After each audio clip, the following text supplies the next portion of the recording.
Hola, bienvenidos y bienvenidas el día de hoy. Que les habla es Verónica Figueroa y el episodio de hoy se llama Escuchar es acompañar.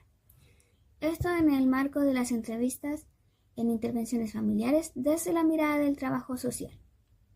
Hoy vamos a hablarles junto con mi compañera Carolina Aceituno sobre dos temas que son centrales en el trabajo social y que al mismo tiempo requieren mucha sensibilidad. La entrevista con niños, niñas y adolescentes es el primer tema y el segundo es la entrevista como herramienta de empoderamiento. Y bueno, se pueden preguntar, ¿de verdad la entrevista puede empoderar? Y la verdad es que sí, y no solamente puede, sino que también debe. Según Salazar, que en su libro llamado La entrevista en trabajo social con casos individuales y familiares, ella nos menciona que la entrevista no es solo para hacer preguntas y obtener respuestas, sino que también es un encuentro profesional donde se construye comprensión, vínculo y posibilidades de cambio. Y cuando hablamos con niñeces, esto se vuelve aún más profundo. En lo que es la entrevista con niñeces, ¿qué es lo que implica realmente la entrevista con niñeces? Cuando pensamos en entrevistar a un niño, niña o adolescente, lo primero que deberíamos preguntarnos no es solo qué queremos averiguar, sino que cómo vamos a generar un espacio seguro para que las niñeces se puedan expresar. Y aquí en donde recuerdo lo que dice Salazar en su libro, que nos menciona que la entrevista con niños, niñas y adolescentes debe adaptarse a su etapa de desarrollo, a su lenguaje y a su forma propia de narrar el mundo. Y esto significa que a veces la entrevista no solamente empieza con una pregunta directamente, sino que puede empezar con un dibujo, con un juego o con un ¿qué te gustaría hacer? Porque a las niñeces no siempre hablan directamente, pero siempre intentan comunicar algo. Por ejemplo, en la experiencia de mi práctica, en el programa 4-7, muchas veces noté que un niño se expresaba mejor mientras armaba un collage o armaba manualidades. O también cuando hacíamos círculos de conversación.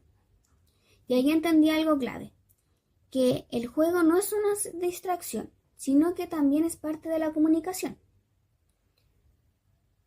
Salazar lo explica muy bien cuando dice que los recursos expresivos no solo facilitan la entrevista, sino que permiten que emerja el relato infantil desde su propio marco de referencia. Entonces, entrevistar a niñeces no es solamente preguntarles directamente, sino que es acompañarles a narrarse y la búsqueda de cómo encontrar la respuesta. ¿Qué requiere entonces una buena entrevista con niños, niñas y adolescentes? Bueno, lo importante requiere un ambiente acogedor donde, por ejemplo, evitar las sillas, ya que ellos las ven de forma rígidas y algo más coloquial podría ser. También está el lenguaje, usar un lenguaje sencillo y correcto. Nada de tecnicismo, ya que ellos no lo podrían lograr comprender bien o claramente. También tenemos el tiempo, que es esencial porque no debemos forzar la respuesta, ya que puede destruir la confianza que la niñez puede construir con nosotros. El respeto profundo por su voz, porque su opinión importa mucho y siempre tenemos que respetar la forma en la que ellos deben expresarse. Y esto va acompañado de una escucha activa, que incluso cuando el mensaje no es verbal, debemos considerarlo. También esto requiere evitar ciertos errores comunes, como hacer preguntas que sugieren respuestas directamente, o entrevistar en presencia de un adulto que inhibe. O también invalidar emociones diciendo, por ejemplo, que no es para tanto. Estos errores pueden cometerse mucho, pero son esenciales que no se cometan en una entrevista, sobre todo con niñeces. Si la entrevista pierde respeto, pierde sentido. Y bueno, finalizando con lo que es el tema 1, vamos a pasar con mi compañera Carolina Aceituno, que nos va a hablar sobre el tema 2, que son la entrevista como herramienta de empoderamiento. Hola Carolina, ¿qué nos cuentas hoy sobre tu tema? Hola Verónica, sí, bien como tú lo decías, yo voy a hablar sobre la entrevista como herramienta de empoderamiento. Y bueno, ahora lo que queremos saber es cómo pasamos de entrevistar a empoderar. Como tú bien nombraste antes a Salazar, yo quiero mencionar algo importante a lo que él se refiere, que dice que la entrevista debe favorecer que las personas reconozcan sujetas activas en la construcción de su propio bienestar. Y eso, ¿a qué se refiere? Estamos hablando que eso es empoderar, no es aconsejar, no es dirigir, es ayudar a descubrir capacidades. Y bueno, cuando un niño dice, no puedo hacerlo, ¿yo qué le respondo?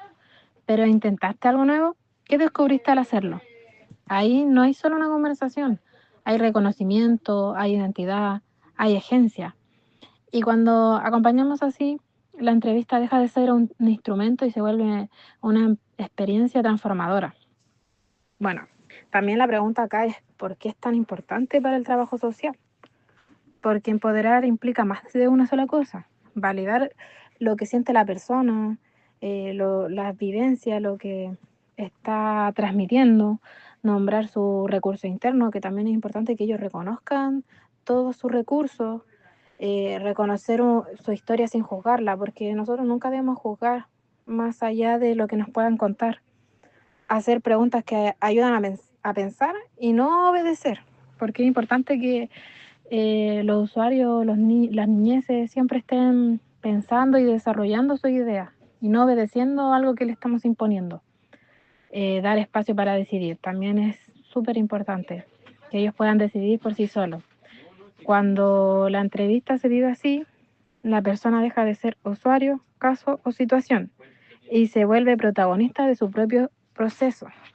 Entonces, bueno, para como ir concluyendo, quiero decir que la entrevista con niñeces no es solo técnica, es ética, emocional y humana. Requiere creatividad, sensibilidad y una escucha que vaya más allá de las palabras. Y cuando lo usamos como una herramienta de empoderamiento, acompañamos procesos donde cada niño, niña y adolescente puede reconocer su voz, valor y posibilidad de elegir. Y entonces la pregunta que yo dejo abierta para que puedan pensar en sus casas, eh, ¿qué necesitamos cambiar en nuestra forma de entrevistar para que la voz de las niñeces realmente sea escuchada y fortalecida? Quiero que lo piensen un poco y puedan responderla. Y bueno, les doy las gracias por escuchar nuestro episodio y nos encontraremos en el próximo con Verónica.